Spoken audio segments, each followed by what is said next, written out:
jaskyne. Ideme s Marekom si zajazdiť. Ale choď strašne pomaly, dobre?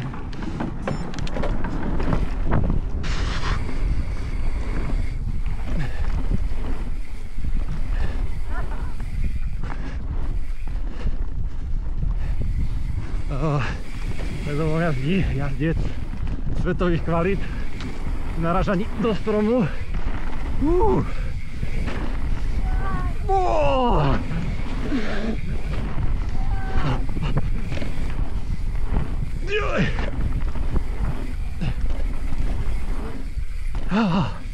Marek Ondrčka, je to on. Čo stalo? Uvidíš. Dýchal si? Čo nevládzem, ty kokos. Iný pohyb. Komentoval si, Marek? Nie. Musíš. Jaj. Zastiaham.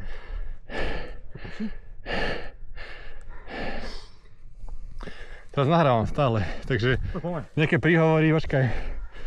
Môže prvé pocity. Tak už nič nebude také originálne, ako Petrové bradavky citlivé. Peter hore masturboval, videl som, ale tak to je o ňom bežné. Dobre, tak poďme teda.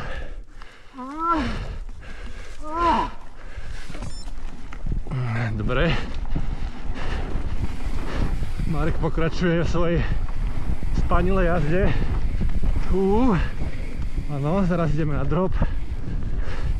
Také triky. To je ono. Dobre, dobre. Trafili sme trošku zákrutu, to nevadí. Ale skočiky. Hop sem, hop tam.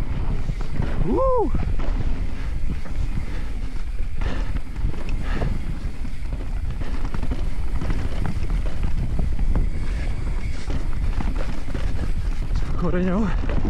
Áno. Brutálne jumpy. Red Bull Rampage.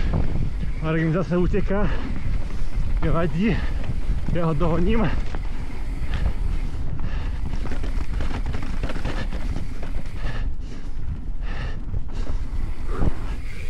Marek, brzdí!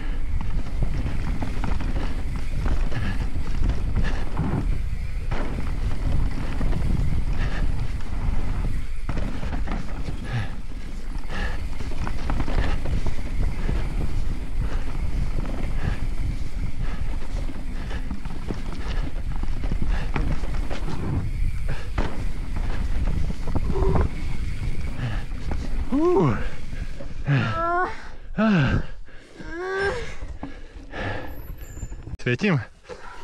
Ja. Dobre.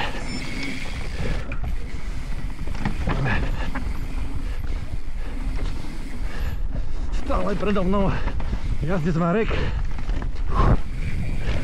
Poviem má pikošku na neho. Veľmi rád.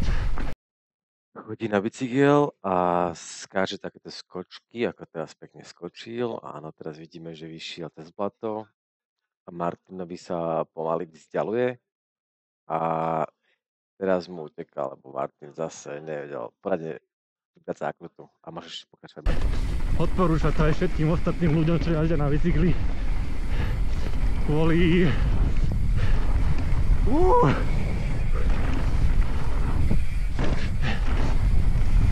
rýchlejším prejazdom zákrut.